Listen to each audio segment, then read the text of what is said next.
বিশ্বকাপের নকআউট পর্ব মানেই যেন মরক্কোর কাছে রূপকথার গল্প। 2022 সালের সেই স্মৃতি ফিরিয়ে এনে 2026 বিশ্বকাপেও ট্রাইবেকারের মহাকাব্য লিখল উত্তর আফ্রিকার দেশটি।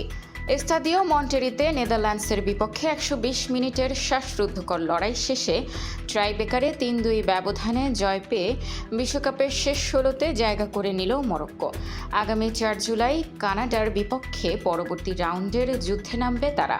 ম্যাচের শুরু থেকে ডান প্রান্তে আশরাফ হাকিমি ও নুসাইর মাজরাউনের গতিময় ফুটবলে ডাচ রক্ষণকে ব্যতিব্যস্ত রেখেছিল মরক্কো, কিন্তু ডাচ গোলরক্ষক বার্ট ভারব্রুকেনের অতিমানবীয় কিছু সেভ গোল বঞ্চিত রাখে মরক্কোকে। ম্যাচের 71 মিনিটে উল্টো চিত্র।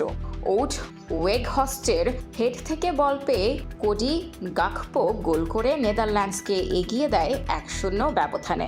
যখন সবাই ডাচদের জয় নিশ্চিত ভেবেছিল, ঠিক তখনই যোগ করা সময়ের প্রথম মিনিটে বদলি খেলোয়াড় শেমসদিন তালবির দুর্দান্ত ক্রস থেকে ইসাদিও হেডে বল জালে জড়িয়ে ম্যাচ 1-1 সমতায় ফেরান। অতিরিক্ত সময়েও ডেডলক না ভাঙলে ভাগ্য নির্ধারণ হয় পেনাল্টি শুটআউটে। ট্রাইবেকারে দুই দলেরই স্নায়ুর পরীক্ষা ছিল চরমে। শেষ শটে নেদারল্যান্ডসের ক্রাইসেনসিও সামারভিলের শটটি দুর্দান্তভাবে রুখে দিয়ে মরক্কোর জয়ের নায়ক বনে যায় গোলরক্ষক ইয়াসিন বুনো।